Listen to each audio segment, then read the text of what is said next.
Everybody wants to know about astrological magic. But the thing is, it can be pretty dangerous. And I don't mean like it's going to make anything explode or anything crazy happen like that.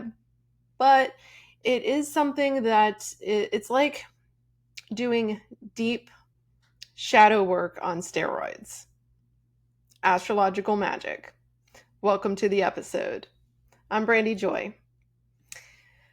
Okay, in this episode, we're going to be talking about astrology and magic, the secrets to powerful rituals. I'm going to give you a lot of tips. We're going to talk about understanding planetary influences in rituals. Like, we're going to talk about how each planet corresponds to magical ritual in different ways. We're going to talk about the actual correspondence tools you can use for each planet. We're going to talk about timing your rituals with astrological timing techniques. We'll also talk about personalizing your rituals with birth charts, and we'll go a little bit into the decans and what that is in astrology and how it's used in magical ritual, along with some overview of what is advanced planetary magic.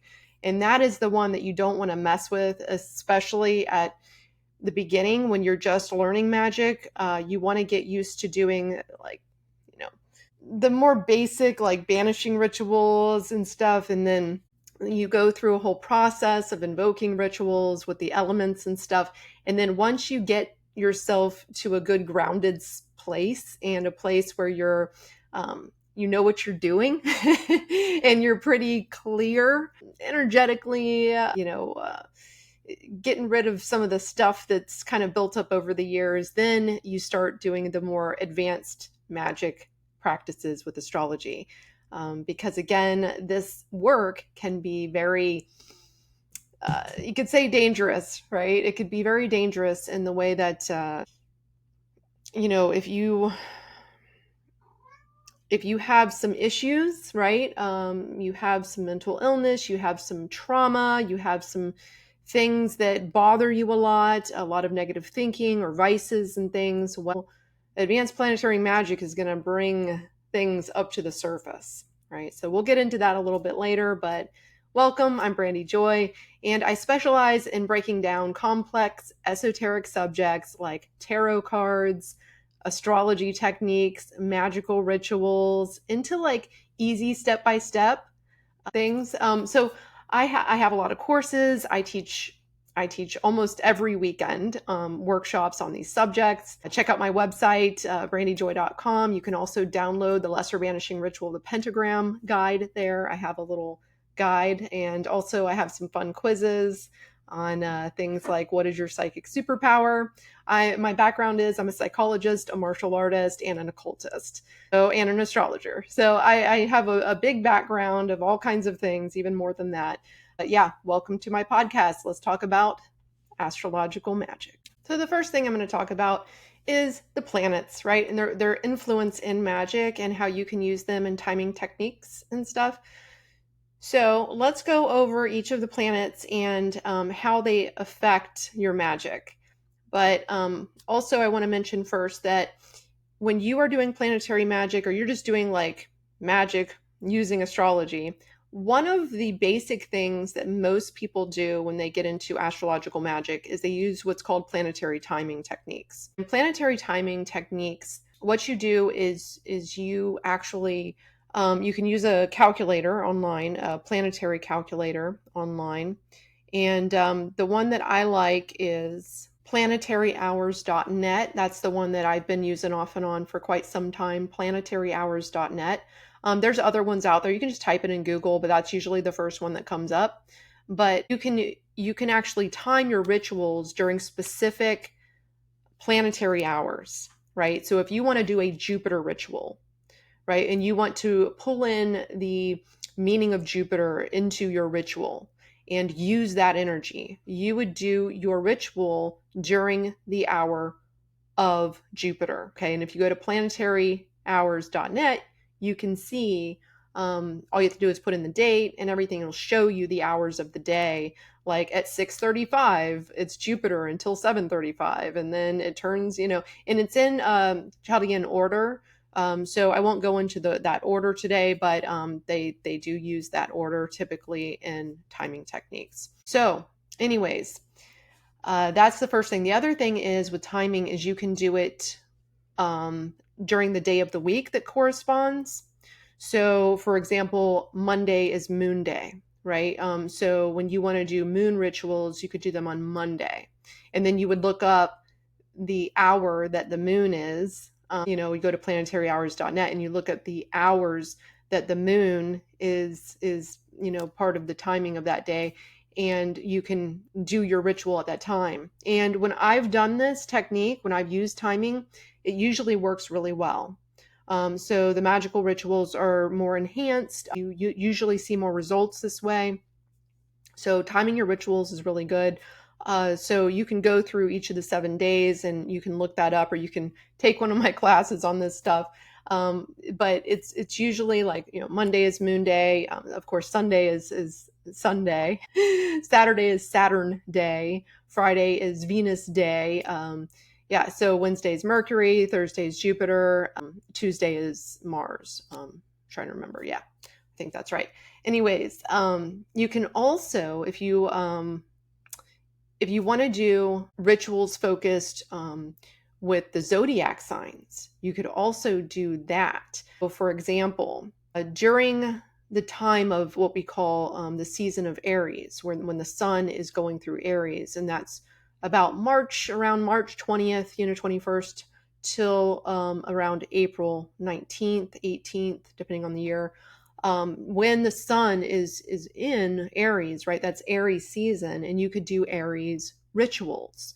And so this is something we've done in some of my classes where we did a whole year where we did path working, which I'll talk about in a little while. We did path working with each sign for each season. So during Aries season, during the month of Aries, we did some path working ritual, and you could set up like what we call an altar in Magic, and you put like the tarot card of Aries there. You could put the correspondences of Aries, which is like a red candle. You could use any Martian type. And also you could do things that are more martial arts oriented, because Mars, rules Aries. And so you could get into doing things that are more martial, like martial arts. For instance, you could practice some Qigong, which just means energy work, but it's a form of martial art. You could do Tai Chi. You could practice some karate or taekwondo if you wanted that month, just kind of learning some things that are martial. So yeah, anyways, you can use the astrological correspondences, because if you know anything about astrology, and I'm sure you do if you're watching this, you can harness those energies. You can harness the energies of the transits, right? And that means the planets when they're moving through a certain house in your own birth chart, when they're moving through a certain sign, right? You can then harness those energies. And the more you know about astrology, the more you study astrology and watch what's going on, the more you can use those energies, because then you know more about like, oh, Jupiter is going through Gemini right now. All right, let's do a Jupiter ritual and focus our energies in Gemini, right? And use correspondences of Gemini and Jupiter, right? So that's how you start getting into using the planets in astrology. But also, the more you know, the better, because if you do that Jupiter ritual in Gemini, but on that day, Jupiter is actually harshly aspecting one of the evil planets like Mars or Saturn, right? It can actually cause an issue. Or if Uranus is aspecting, or Pluto even, then it could actually be like, woo, all of a sudden, it's like very intense, the results, like, and it might be like shocking or crazy. So anyways, you can use all these timing techniques, and the more you know, the better. But if you don't know a lot of astrology, again, you can just use the planetaryhours.net, and you can just do your ritual based on that. You can just do it on the day of, like on Sunday, you could do a sun ritual. So let's talk about what these planets mean and how you can harness these energies, right? So the planets, right? The sun represents like your willpower, your vitality, your energy, it's your power, right? Your sun is like your energetic power. It's really ideal for rituals where you want to manifest more self-confidence, more creative energy, more expression. Maybe you want to put yourself out there a little bit more. You want to get more energy, more vitality, also leadership. So anything to do with like your vitality and your energy. The sun is yeah, I mean, honestly, you can harness the sun energies for just about anything. You could also do, and I've done this, where you're trying to enhance your own energy to get back into the dating world, right? And you do a ritual on Sunday to manifest, that kind of energy and that better energy in terms of, getting more people that you could date and stuff like that. And you can do like a Sunday ritual. So again, it could also be a money ritual. You can do a money ritual on Sunday. You can pretty much do anything on a Sunday with the sun energies. Okay, so it's almost like a wild card with the sun. You can kind of just harness all of that vibration, all of that high energy into your rituals. So again, any Sunday you could do it. I mean, any day really, as long as you use like planetary hours. So all right, that's the sun. Let's talk about the moon for a minute. The moon is all about your emotions, right? The moon is all about intuition. It's all about psychic abilities and your dreams and emotional healing. So if you wanted to do a ritual where you wanted to get more intuitive, or you wanted to develop your psychic abilities, or you wanted to do more dream work, or you wanted to heal yourself emotionally, you wanted to tap more into your own, moon energy, and become a little more subtle in your energy, because maybe your energy is just too high all the time and you want to bring it more in. You could do a moon ritual, and we'll talk more about how to do some of these rituals in a little bit here, but I just want to give you these planetary ideas so that way you can write them down and go, okay, I'm going to do a sun ritual, and this is why, and this is what I'm going to do. But Mercury, so Mercury rules communication, it rules traveling, it rules the intellect and teaching and speaking, writing, but also technology. Mercury can be used for enhancing any of these things, enhancing your learning, enhancing your communication, your writing. If you're teaching, let's say you're about to do a presentation or something, you could do a Mercury ritual first. And it can make you more flexible and adaptable too. So that you're not so like stuck on one track. It can help you to open your mind, expand for more ideas and stuff. So Mercury is pretty awesome. It's a good one for ritual, especially if you're looking to expand your mind. The next one is Venus, and Venus symbolizes love, beauty, harmony, of course, right? So if you are looking for bettering your relationships, maybe a specific relationship, or maybe you want to get into a romantic relationship, you could do a Venus ritual. It's really good for doing like attraction spells, love spells. Now, I always tell everybody this: do not do a love spell on a person. It's considered black magic in a way, because what you're doing is you are manipulating their own personal willpower. And whenever you are manipulating someone else's personal willpower, it's going against the divine natural law, against their own personal will or their higher will. You're actually influencing them. So you want to be careful with that, right? And it's better if you want to do like a Venus ritual to attract love or something, to do it just in general.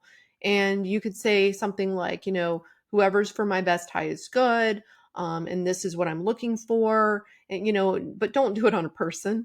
Do it on just a general thing, right? But Venus can also be for not just improving relationships, but improving your finances. So Venus has to do with your self-esteem and values, but because it rules Taurus and it rules Libra. So Libra is relationships, and Venus rules Taurus, which is everything to do with your resources, what you own, including your own self-worth, your own self-esteem, your values, but also money and resources, things you own. So if you do want to do a money ritual, Friday would be a really good day to do it, and do a Venus ritual, right? Use green. and stuff. So you'd want to use correspondences that have to do with the Venusian, Taurus energies, right? So Mars, right? Mars is associated with taking action, having courage to take action, also, uh, dealing with conflict and tensions. So it's really good if you need motivation, if you need more strength, if you need more protection, if there's a conflict or something. Mars is cutting, right? So when we use Mars energy, you can cut cords of attachment. So let's say that you have some negative cords of attachment with people that you care for. You could really get into some good Mars energy, Mars ritual to kind of get rid of that and get your own power back. Because a lot of times when we have cords of attachment with other people, those are negative cords of attachment. It's not just like we have a good cord, right? It's a negative cord of attachment, which means that there's some type of power struggle energetically between you two. And it's usually attached to your solar plexus, which is your power center. That's the center of your body, your solar energy. And so when you use Mars energy, you can cut, right? And I teach a cord cutting workshop where it's phenomenal when we do it. But Mars energy, when you invoke that energy, that'd be great for that. It'd be great for like disciplined training and taking action. So if you're somebody that wants to fight in tournaments, I shouldn't say fight, right? So I come from the old 80s school of martial arts. So I'm always being corrected because I say things like fight instead of spar or compete. I'm like, yeah, okay, if you're going to fight, don't say fight, Brandy.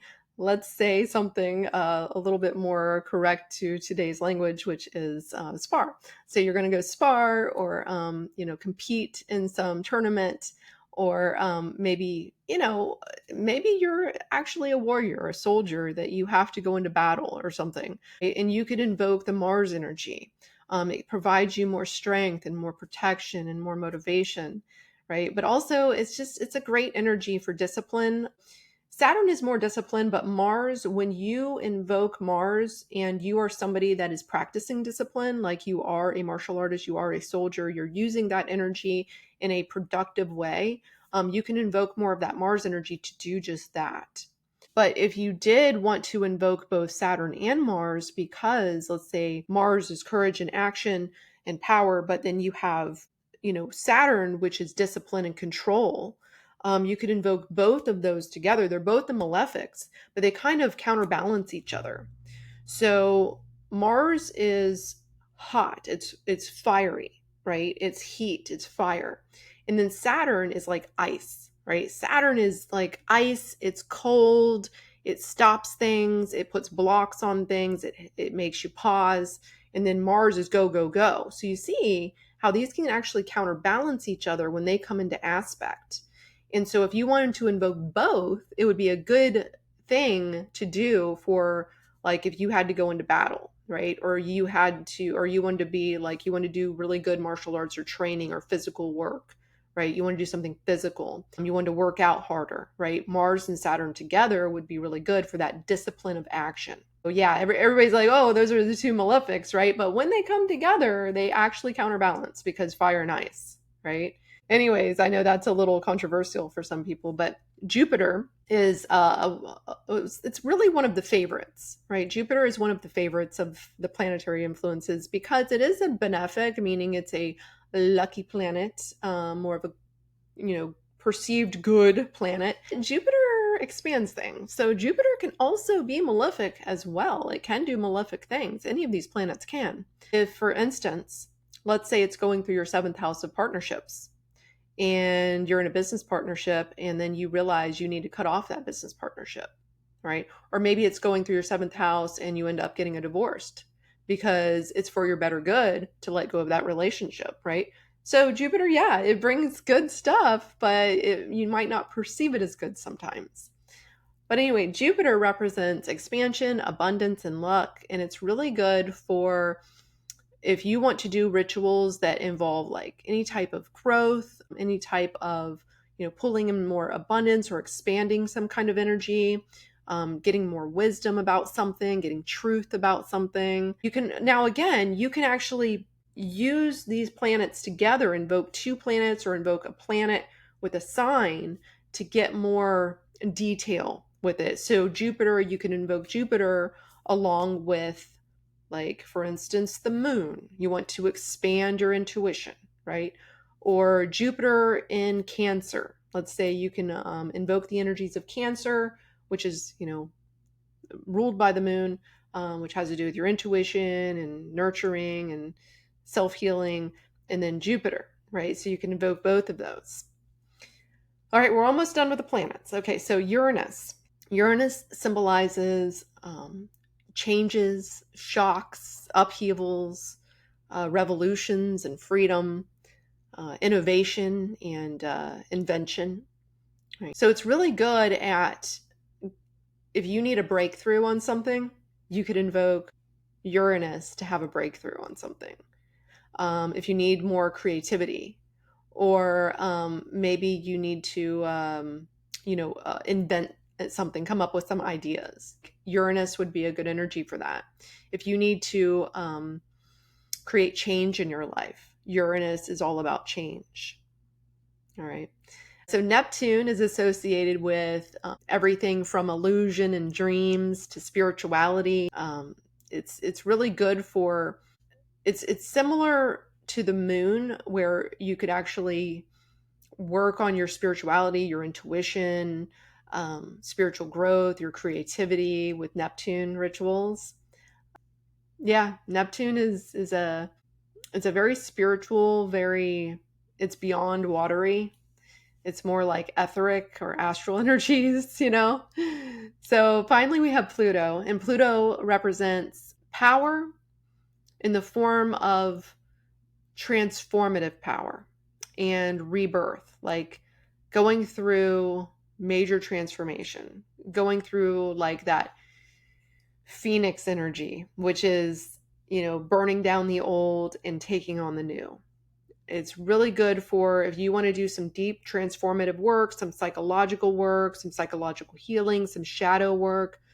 Pluto, that's it's the god of death, and resurrection here. So Pluto energy would be very, very transformative. It's a heavy one. It's a heavy one. So, anyways, another thing I want to mention is the lunar phases, of course, right? This is probably what you were thinking when I was talking about astrological magic at the beginning. You're like, isn't this about the moon? Well, you can use the lunar phases for magical practices, for magical ritual. This is another thing that is important to me when I do magic, right? Because each moon phase is corresponded to a different energy. So, for instance, a new moon is ideal for setting intentions and new beginnings, new projects. Okay, that's the new moon. The waxing moon builds up to the full moon, right? This goes from the new moon, waxing, to the full moon. When it's waxing, it's really good for, growth, expansion, manifestation rituals, right? And then once you hit that full moon, you can still be doing these manifestation rituals, but you can also start doing more of the letting go rituals as well. This is like peak energy, powerful magic, full moon, you can harness the energies and do what you need to do. It kind of brings things to fruition. But once it's passed, once you're hitting that waning moon, like the first day of the full moon is really great for like powerful magic manifestation, but then the second day of the full moon and you start getting more into the waning moon, that's when it's really good for banishing, letting go, releasing energies. And that takes you into what we call the dark moon. Now, the dark moon is right after the waning moon, and you go through the dark moon and then you go into the new moon energy. The new moon energy, it's like the first day is the dark moon, the second day is the new moon, and then the new moon goes into the waxing moon again. So that's the phases of the moon. And so that's how you can use them in ritual. You just have to know, I'm doing a new project, I need to do it during the new moon phase or the waxing moon phase, right? Or even the early full moon phase.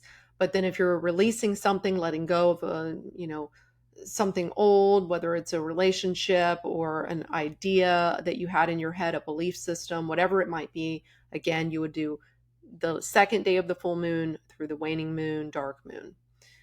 So yeah, so the zodiac signs. So you can actually use the energies of the zodiac signs. You can use the energies of the season of the zodiac sign. So when you're in Aries season, and this is something big that a lot of people are starting to now realize and put out there a little bit, I've noticed, is, oh, it's Aries season, or it's an Aries full moon. So let's do a ritual on this. And so you just kind of team it up. You go, okay, the new moon is about new projects and new beginnings. So if it's Aries, right, Aries new moon, then that's really good for initiating new projects and taking on like leadership and courage and power and moving forward on that project, right? See, that's how people are doing that. Is they're just knowing the keywords. They're knowing, oh, okay, these are the keywords to Aries. This is what the new moon means. And you just put them together, right? So once you know these things, then you can start doing your rituals based on that. All right, here's a quick rundown, right?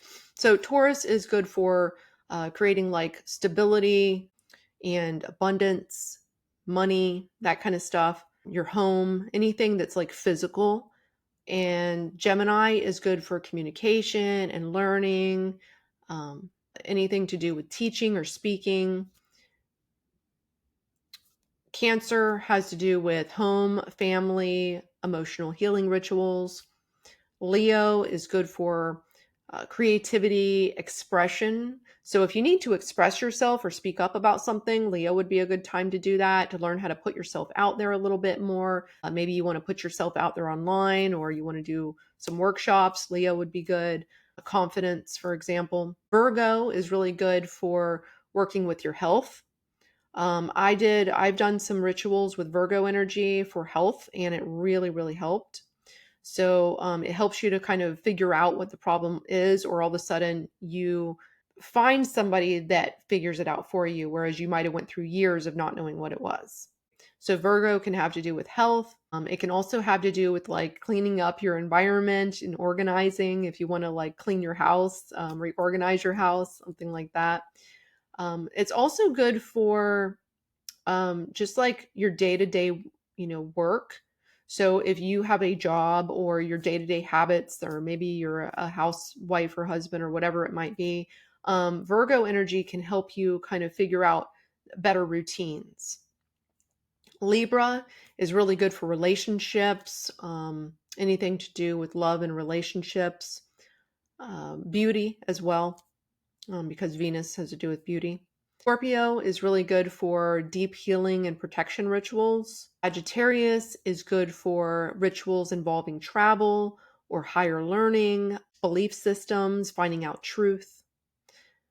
Capricorn is really good for creating more discipline in your life, working on your career or long-term goals. Aquarius is really good for, it could be anything from coming up with ideas and inventions to freedom rituals to community rituals. Aquarius is also community. So if you're trying to find your people, your tribe, Aquarius would be a good way to do that. Pisces is very spiritual. So Pisces would be about, enhancing intuition, spiritual stuff, dream work rituals, psychic work. Any of the watery signs like Pisces, Scorpio, Cancer, they would all be good for like intuitive psychic work. So one of the big things I'm into and that I teach a lot in my workshops is correspondence work, symbols, right? Everything from creating sigils and doing magic with sigils to working with the symbols of the astrology, right? Planets, signs. So, of course, I'm not going to go into all of these here, but just know that each sign and each planet, they have correspondences. So they correspond to a tarot card, they correspond to a color, they correspond to a deity, an angel, an archangel, choir of angels, demons, etc., decans. I mean, I could go on and on. Herbs, crystals, candles. So yeah, anyways, we have what's called correspondences. If you go on my Instagram account, you'll actually see quite a few. I've done a lot of the correspondence, like graphics on my Instagram where you can go save those if you want to. I used to do that a lot, so I have a lot of them on my Instagram. And then also, of course, in my school programs, I go over all the correspondences for each thing that we do. But there would be a lot to try to go into in a podcast, so I won't go into that. But to give you an example, right, I was talking about Mars earlier, right? But let's talk about a different one. If we were going to, let's say, do Venus, right?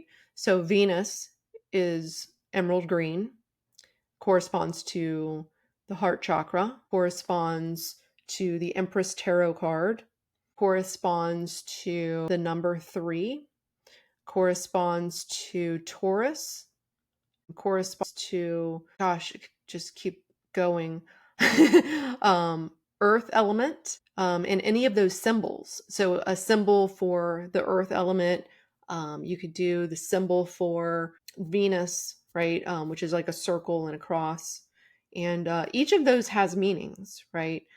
So the circle is soul, and the cross is earth. So that's spirit over matter, or you could say soul over matter. So yeah, you see how symbols, you can get really deep with symbols. You can really get into this stuff and talk and break everything down, right? So yeah, anyways, when you do rituals, you use correspondences. That's like one of the basics of rituals is using correspondences. Now, it's not a must to use correspondences. You don't have to, but they do help, right? They're like keys. They kind of open the door for you a little bit faster. So you can use essential oils, right? So for example, lavender for Virgo, or you can use things like frankincense, which is like you can pretty much use frankincense in any ritual. But yeah, anyways, each sign has its own smell, it has its own color. So when you enmesh yourself into the correspondences, it helps you to get into that archetype, that energy, and to really harness it more and to tap into it intuitively and to figure out, oh, what do I need to do? Right. And so the subconscious starts working for you over time. And when you dream, it'll be more about like, this is what I need to do. And things just start figuring themselves out. This is all very psychological, but it's deep psychological. It's beyond the conscious mind. So yeah, correspondences are great. I highly recommend using astrological correspondences.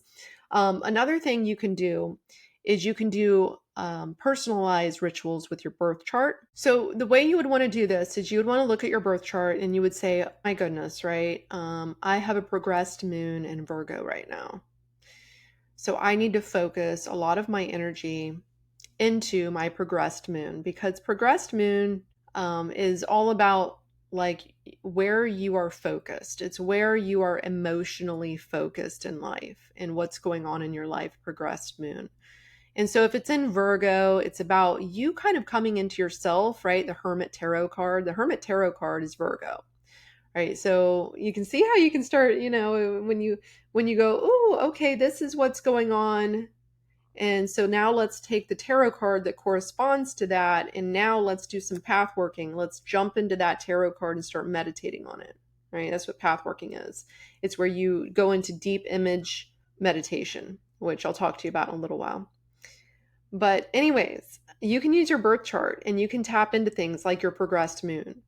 Or you can tap into maybe an issue you're having with your chart. Maybe you have Saturn going through your third house of communication and you're having a lot of like issues with communication or issues with siblings that have to do with your third house. And so you can do a ritual to try to work on that area, right? So you can really get into using your birth chart with these rituals. You can also figure out like what you need to for example, if you need to banish that energy, right? Maybe you need to banish Saturn because it's going through your third house and it's just too much for you right now. And you can do a banishing ritual of Saturn, and that would help to kind of clear that energy out a little bit for you. Or you can invoke like a planet that you are deficient in, or a sign that you're deficient in. Maybe you are all fire and air and you don't have enough water and earth. And so you could actually say, oh, okay, well, I'm going to start doing some rituals with the moon to invoke more moon energy, more healing energy, more sensitivity, more healing, right? More intuition, more creativity, whatever it might be. So you could actually just focus on your birth chart and put like a crystal. You could even print it out. You could put a crystal on that area, focus on it, put it into your altar, and then do like moon rituals all month, even every Monday or every day on the planetary hour of the moon, right?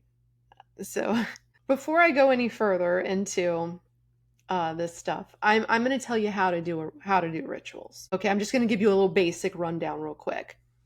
When you want to do a ritual to make change in your life, right? To manifest, to make changes, whatever it might be, that's called gray magic, right?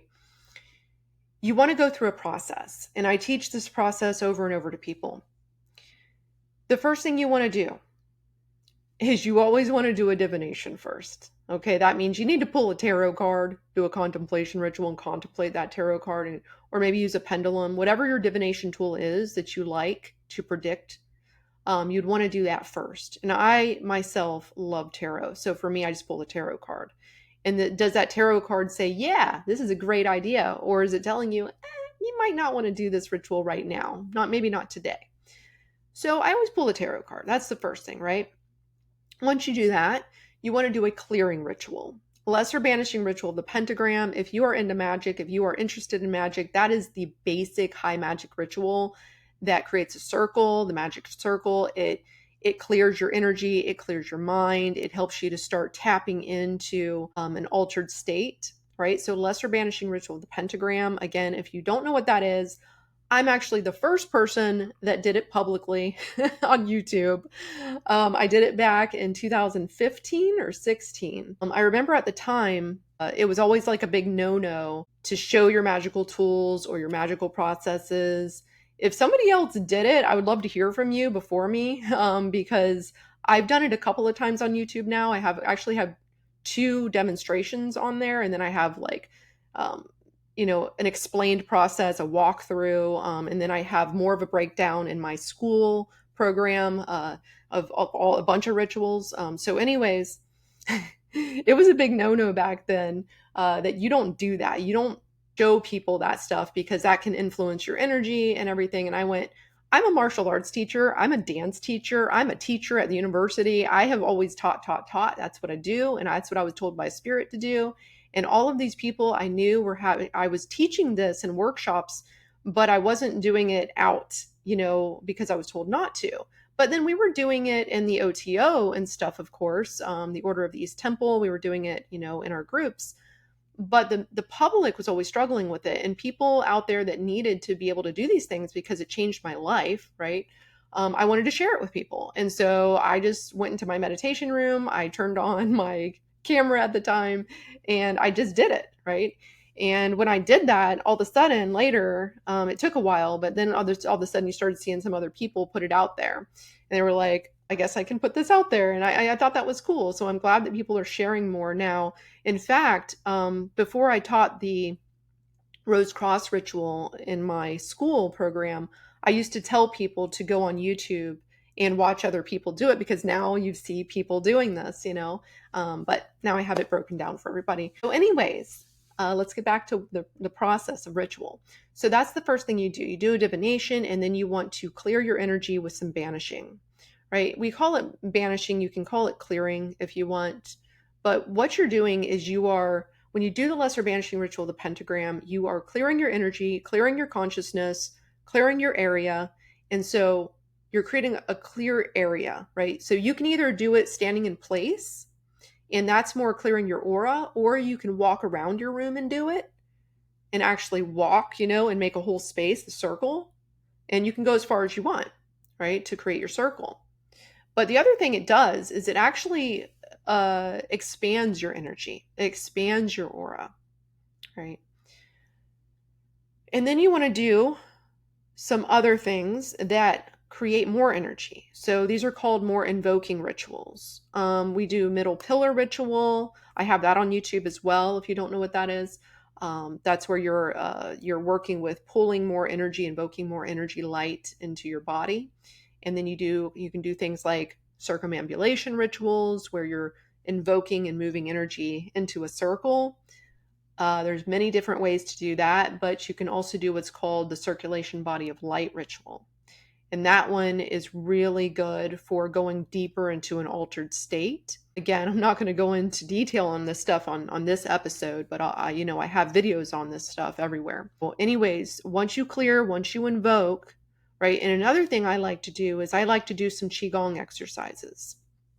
Now, I like to do my Qigong before I even do the LBRP, because I have noticed that when I do it, because I used to do a lot of Qigong, I noticed that when I would do Qigong, it would kind of move my energy, warm my body up, and kind of create more like of a vibration. And then you do your rituals, and it's just like so much more enhanced. And Nevin Parr, actually, it's funny because I'd been doing that for years. I started doing that in 2011, I believe it was. And then I heard about Nevin Parr, and he's amazing, by the way. Check out his book, The Magus. Um, I saw in his book that he said the same thing, that and we talked and stuff. And I was like, oh my God, somebody else does this the way I do. That's so cool, because that is not something that you see out there as the norm, but hopefully now it's becoming more of the norm because we've been putting this stuff out there for years now. So anyways, once you do that, right, then you want to do some breath work, like sit down and you want to do some breath work. That's usually what I do. And then I do some tantric movement, some tantric yoga. So I do a little bit of movement with my body. I do a little bit of kriya, right? Tantric kriya. I do some sound work. When you use sound vibration, right? We do that in the rituals, and then we also do it in Tantra. Tantra is a big part of magic, by the way. When you do the tantric yoga work and you start moving the energy through your body, my God, it expands the energy so much, and it moves the energy, become highly intuitive. It's so good. So you go really deep into an altered state when you do this whole process that I do. And then, of course, you already set up your correspondences if you're going to use them. And I do recommend using correspondences if you have time and you have the resources. But if you don't worry about it. You don't need them. Okay. They are just helpful. So the correspondences you might have, again, the Empress Tarot card. You might have a green candle. You might have a green atmosphere around you. Maybe you put some green, like a green blanket in there on the floor, maybe we were doing it. You can use some good essential oils that correspond. So rose, you could use rose essential oil, rose petals, right? You can even dress your candle. That's another thing. You can take a dagger or any kind of carving instrument tool, and you can go into the candle and you can carve the symbols of like Venus, right? And the symbols of Earth and the symbols of whatever that you want to, that you can think of. You can draw a flower. It doesn't matter. Whatever you're doing, you're putting your energy into this ritual. You can even do a sigil magic ritual with this. So you could take like a piece of paper and you could write down a sentence about what you're manifesting. And then you use that. I'm not going to go into sigil magic right now, but you can, maybe I should, since I mentioned it. Okay. So with sigil magic, you take a piece of paper, you write down like a phrase, right, that you want to manifest. I am confident, or I am in a great relationship. Whatever it is that you want, right? You write it down. And then you cross out all of the repeating letters and you cross out all of the vowels. And then you take what's left over and you make a fun design out of it. Now, you don't have to do that whole process. That's just a chaos magic ritual that came from people that made it up. Okay. You can do it a different way. You can just have intention. You see how this is the same thing? Like taking a candle and just drawing some things with your intention. You have to keep your intention in your altered state, sorry. You have to keep your intention in your altered state while you do this whole process, right? So once you do your rituals, now you're in that altered state. Now you're creating something. You're taking a candle, you're carving in it. Maybe you're rubbing essential oil on it, or lighting it up. Whatever you might be doing with it. You could be putting rose petals all over it, drawing stuff, whatever you want to do. It's a creative process, but what you're doing is you're putting your intent and your energy into this, whether it's a sigil or a candle or whatever. And then you do your manifestation work. Now, with your manifestation work, you can either do something like light the sigil on fire, right, with your intention of it going into the universe. You can light a candle on fire. The most powerful way to do it is the sex magic ritual, which is where you can bring yourself to orgasm as you imagine the sigil in your mind's eye. Or you could even imagine the outcome in your mind's eye. And what you're doing is you're using your own sexual energy to manifest. You don't have to do it that way. Any kind of energy works. So once you've built up all that energy in your good altered state, you're putting your intent into the universe and you're making that manifest. It's wild how it works. Once you're done, you can simply do the lesser banishing ritual of the pentagram again and just thank your high self, any divine beings, if you believe in that, for assisting you, or you could just say, and so it be, right? However you want to do it, it doesn't matter, as long as you're doing the intention work. So that's the process of ritual. But the other things I was going to mention, a few more things about astrological magic here. There's something called the decans, the 36 decans in astrology, right? And so in astrology, you have a circular chart, right? You have a round chart, and it has, 30 degrees of each of the 12 houses that go around this chart. And within those, you can break down the signs, the houses, right, into 10 degrees apiece because they're 30 degrees, right? So each 10 degree is considered a decan, right? So these supposedly come from, like, I don't know if it's Hellenistic or Egyptian, background, but it's old, right? So the decans are an ancient system where you take the zodiac sign and you just divide it up into the 10 degrees. So you can actually get more specific with your work with the decans. So the decans, they represent, like, one decan, you have the tarot cards, right? The tarot cards with the decans, you have the 4 in the tarot cards. I'm going to have a whole episode on the tarot cards and magic, but the tarot cards, you have the 4 elements, right? You have the swords, which are air element. You have the wands, which are fire. You have the cups, which are water, and earth is pentacles, right? Typically with the 4 minor arcana tarot cards. So you have cards 2 through 10, right? We don't use the aces and the decans.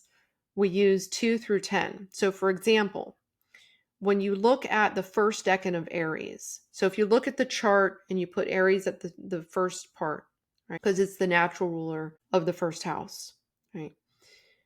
The first decan, the first 10 degrees of Aries, is ruled by Mars, and it's also ruled by the 2 of Wands, right?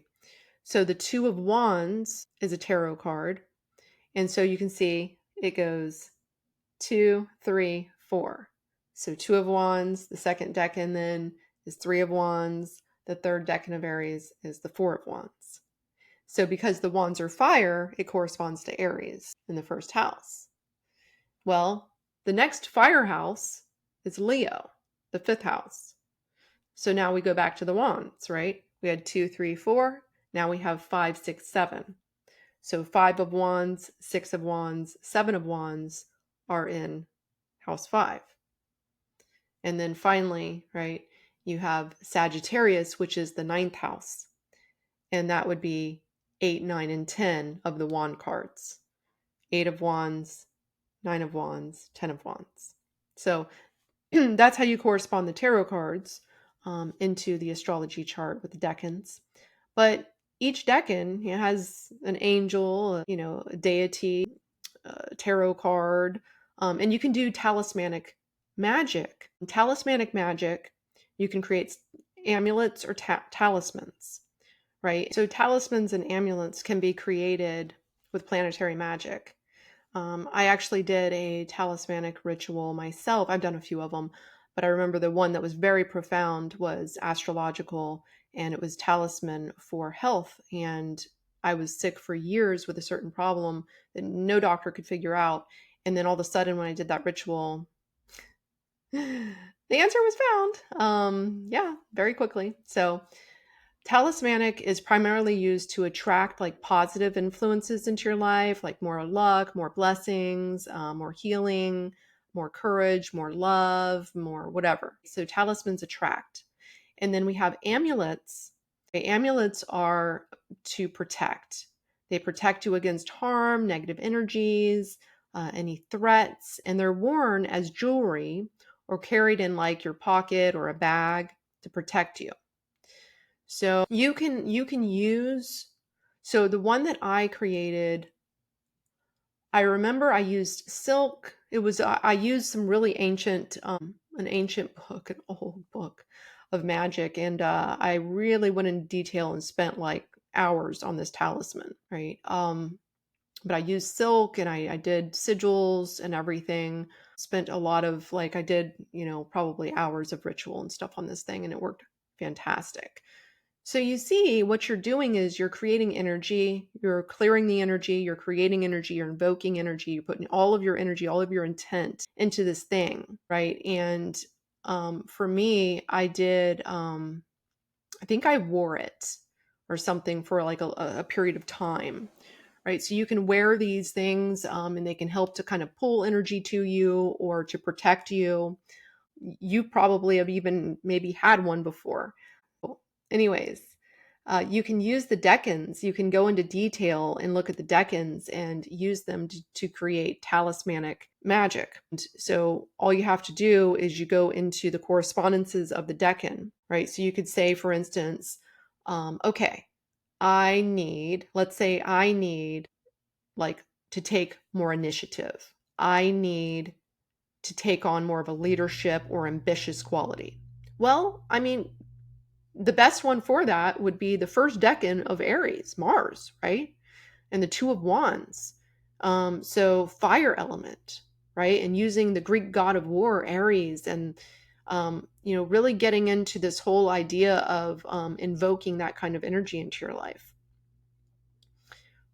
Or if maybe you want to start a new project, it would be really good to use the first decan of Aries. So you could get like a red candle. You could draw, you could carve, the symbol of Mars into the red candle. You could use fire element. So I would use like incense and candles and represent the fire element in your ritual and have it all in that room with you or wherever you're doing it.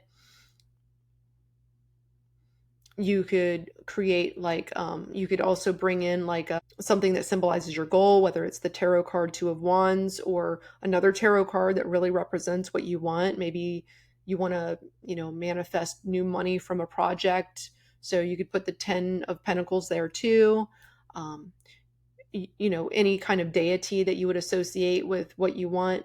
You could use the Emperor tarot card, which is Mars. So path working, right? I'll do a whole episode on this, but simply put, you could go into your altered state, put the correspondences out into your rituals and all of that.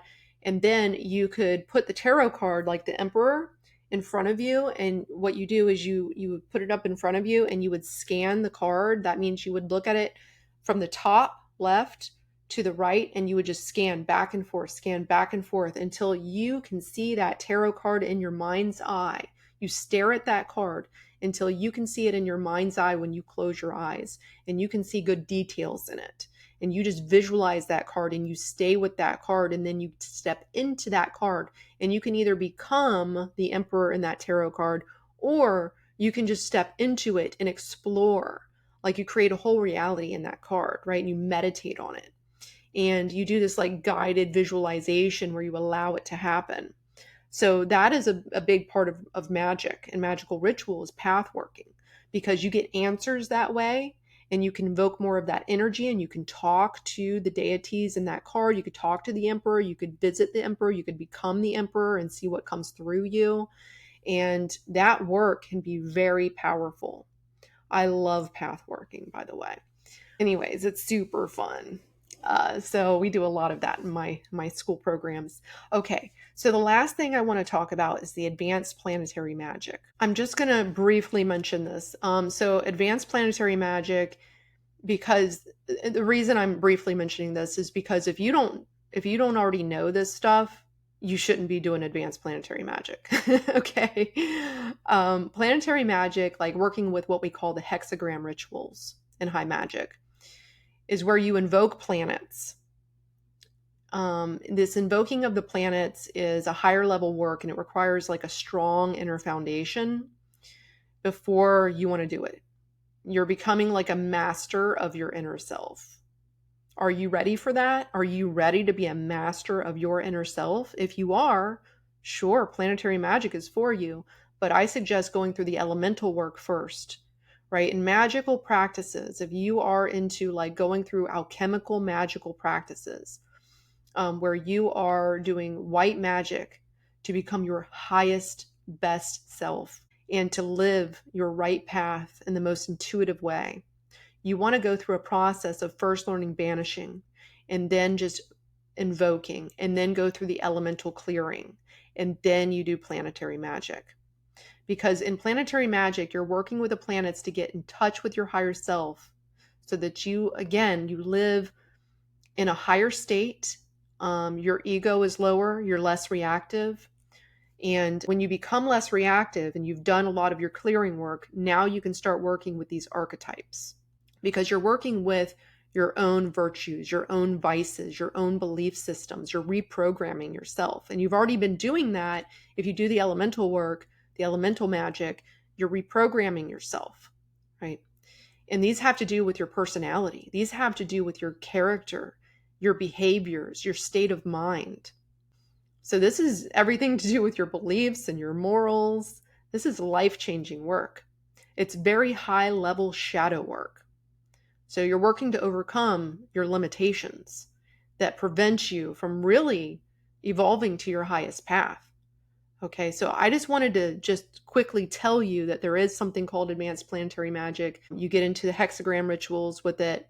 Again, if you don't know what that is, you're not ready for it. You want to take the steps. If you want to take some of my fun quizzes on my website, or download my guides like Lesser Banishing Ritual of the Pentagram, or join us in courses, jump on to brandyjoy.com. I hope you enjoyed this really fun podcast episode, and I look forward to seeing you in the next one and hearing from you. So have a beautiful rest of your day.